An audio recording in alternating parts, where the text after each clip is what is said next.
Hey Asira. Hey, Jose. Okay, so we're gonna be talking about running culture, running in space and time by John Dale, and I want to talk about how his paper focuses on four main ideas. Where first would be uh, he focuses on running and landscape. How like he talks about these terrains where um, he goes on this what road running, cross country running, and what else? So he talks about how these terrains, right, like these running terrains, and contributes to the landscape one is running in, right? The experience of running in these terrains, right? And the second idea that he talks about is the culture of measurement. The in modern running culture, how people are obsessed with this uh, running, and how people are obsessed with timing their runs, right?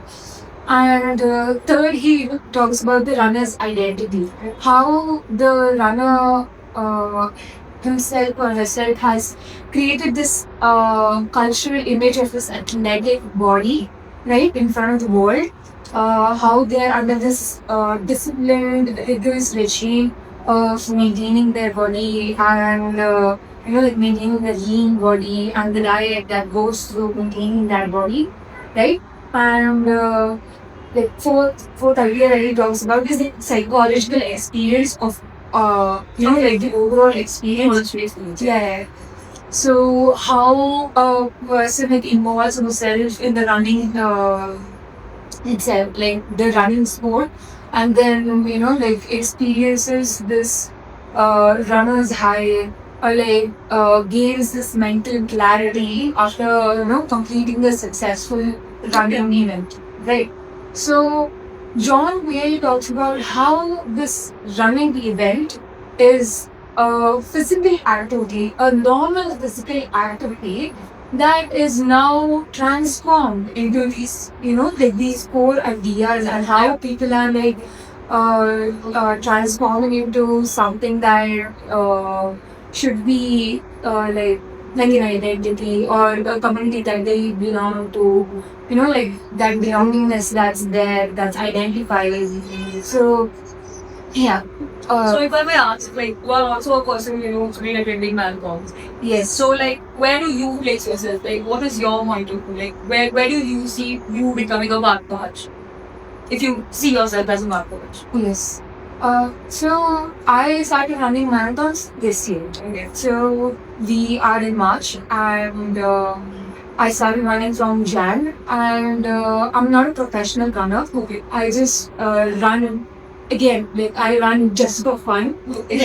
Like so you can say that it's sort of a recreational space for me. Yeah. Like I run, and then like also I experienced whatever John Wheel is talking about, the mental clarity after finishing a run, and that peacefulness that you get, when you like, also the sense of achievement when you run with your community, like your friends and everybody.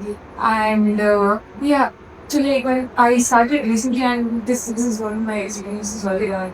And another thing that I want to ask you is about this neoliberal culture as well as, right? Because people keep on posting everything on social media, like, oh, we have to work on yourself. So being health is the ultimate goal, right? And do you think that there is also a sort of FOMO associated with it? Because every time even in Bangalore, I think, I also kind of feel like the urban spaces also sort of play a role in this, because every day you see in Kavan or in Lal Bagh, like, okay, this is the marathon, and you have to come in, right? And the social media thing that's been going on. So what do you think about that? Do you think that people are sort of being, this sort of generates a fear in people that, oh my god, I'm not doing enough, right? And there is another culture on price. Like, what do you think about?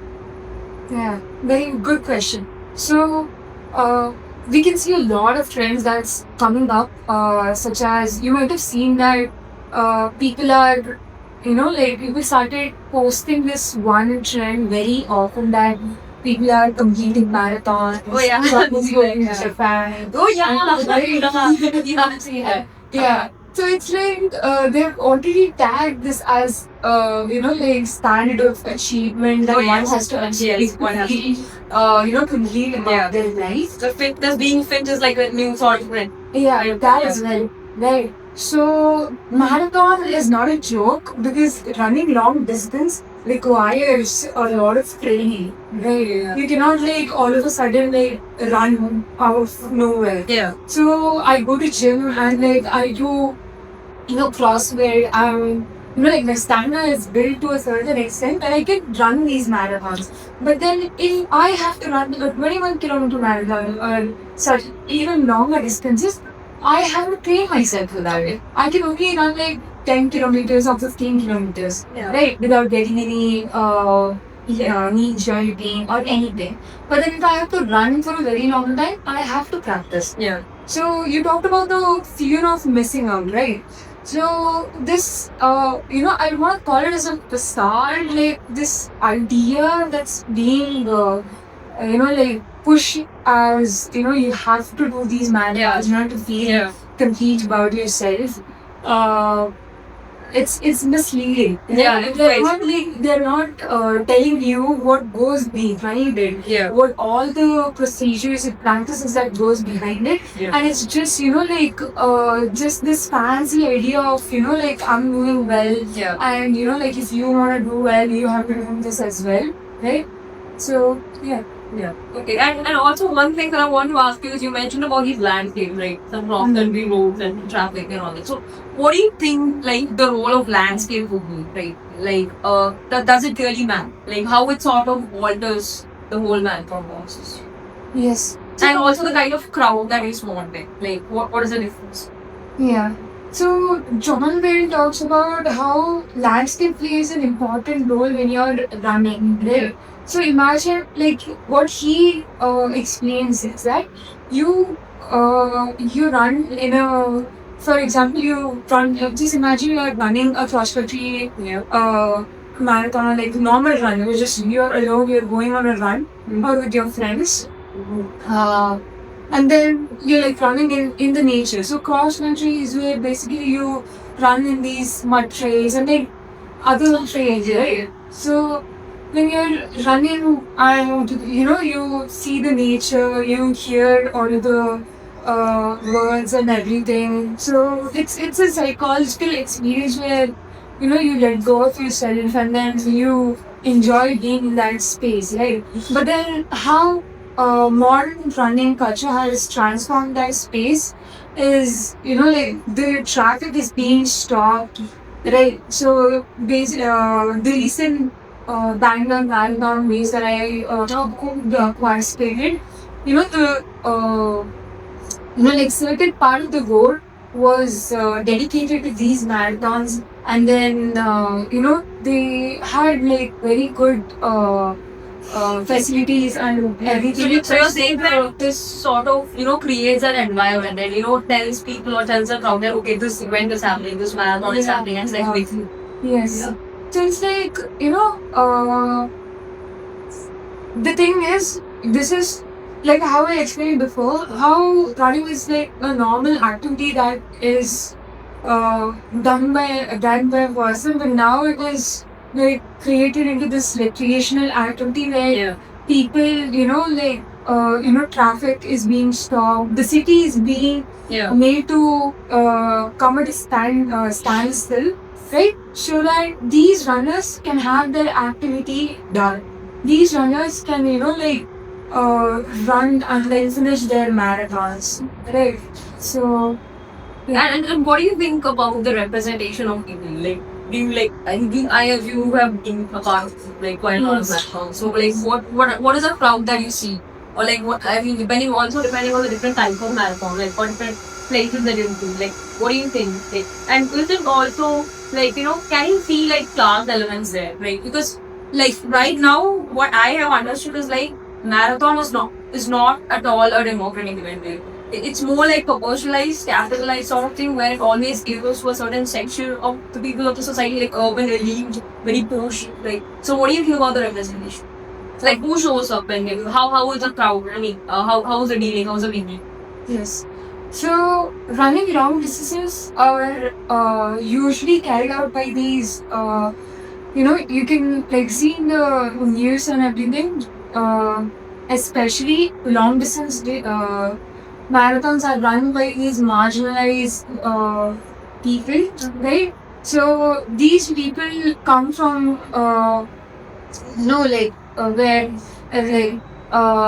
there's no proper professional training that is given to them or facilities. They try to make this sport as their as their main source of income, right?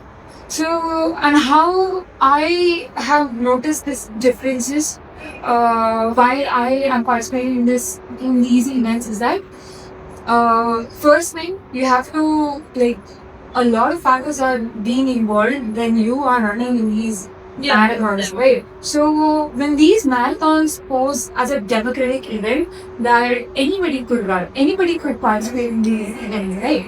But are they actually a democratic event? Yeah. Because let's see, a certain amount of fees involved, and Yeah, if I remember, those were free, right? You Yeah. could just join. Yeah. like how can you imagine that you have to pay for the event? Yeah. And also a certain appearance, like an outfit, the shoe. and Yes. like, yeah. So running doesn't require expensive gear. Yes. But then now how it has developed is, Yeah. they have to buy these certain expensive gears. They have those bottles, those mobile bands, Yeah. and then Yeah. And watches. and Yeah. shells, and watches to track your I want to talk about Strava, like how it has become a trend, right? Like how you get John Wales' culture of obsession with the measurement, right? It's like Strava. We can talk about Strava in that sense. So okay, and other thing would be about how the runners and I are supposed to, right? So there are a lot of mixed people that come to these events. People such as people who want to run these marathons to earn the prize money that is being offered, and then people who are just coming to run as recreational, people who just want to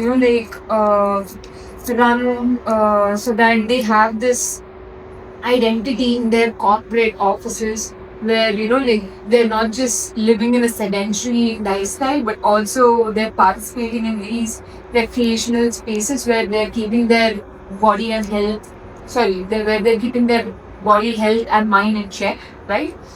So the runners that I am exposed to, they give this sense of idea that it's not actually accessible by everybody. Yeah. You need to have that some sort of that financial Stability, financial stability in order to attend all of these events. And what do you think about the section of people who sort of devote themselves to running? Like there are certain sects of people who are into health, right, and who are into this field. And do you think that their space sort of feels threatened or their identity feels threatened?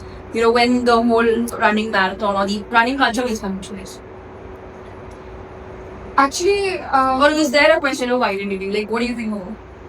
okay. So when you told about whether their idea is being threatened, right? So I'll again bring up the point that I ran this police run on March 1st, right?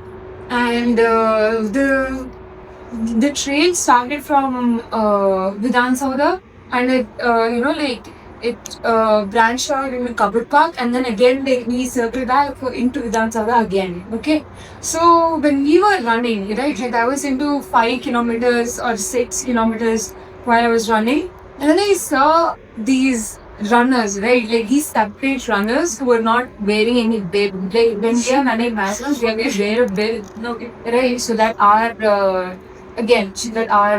running time is measured, right? So I see these independent runners who are just running, just running. So for you're their saying that the differentiation is very clear. The differentiation is clear. Wait, I will talk about that. Right. So these people, I don't feel like their space is being threatened because there are people who actually not participate in these events, and there are people who just cater to their health without even participating in these marathons. So by that type of community, we can understand that you know not actually it's their health or like their uh, anything is being threatened by us, but then we sure are creating this, we in turn are creating this traffic where we are like stopping the daily life. We are bringing an obstruction where we try to fight for this space to run, right, by bringing a standstill in the normal life that people are like. It's like this parallel that you see. We are running, yeah, as a recreational activity, and then these people who are transporting their jobs and everything just to live their normal day-to-day lives. So yes. And one last thing that I want to ask you is could be even the crowd who are being a part of it. Like you have teens or you have adults and all that, and then you have people who actually want to run, who are like sort of maybe you can call them the runner, or maybe people who are so imbibed into the process of this physical activity, right? And I kind of feel like a vast majority of people, for them it sort of becomes what to say, a way to becoming a better self, or maybe an element that they put on social media, right, and also there are certain group of people who sort of feel like the social media culture that sort of showcases running a marathon as an activity is also boosting the individual in certain way. Like, I mean, it definitely gives them the health benefit. And so what do you think about that? Yeah, so the idea of self achievement that these people are getting, Like, do you think is it a pseudo self of pseudo what do I say, a pseudo sense of achievement, or do you think that they really did there is a process that's happening, there is a process of growth, or process of growth that's yeah. So I mean, these organizations are very intelligently creating these spaces and are making a large number of people to run these marathons, and giving them this idea that they're actually running for a cause. right. Then Some of people, the- and those yeah, who don't really make their feel bad about it. yeah, Yeah, feel bad right. about it, right? Like some of these events actually have like a cause, like say water, Oh, yeah. or they, Yeah. like awareness runs or something, right? So that people don't actually feel bad about it, and then when they're actually spending like thousands of rupees just to enter into the, as a entry fee, that being entry fees, thousands of rupees just to enter into these marathons, and be included in that space, when running is all about just having this space and time where you run, and as a form of I run so that I get this sort of mental clarity. Like after you run or you exert yourself physically, you get these surge of hormones, endorphins, Yeah. where you actually start feeling good internally, right? So running is just all about this normal activity. But then if we talk about modern learning culture, how it is commercialized and carried, right? So in short, Yeah. you're saying that there's this metamorphosis that has happened with the whole running marathon Yeah. culture, where it has sort of transformed from being a part of your identity or a part of your self growth, sort of just being a moment of a trophy that you can showcase. Yes. Thank you, Jocelyn. It was a pleasure. Thank you so Yes. much for joining me. Yeah, this is Thank you. Very, very. Yeah.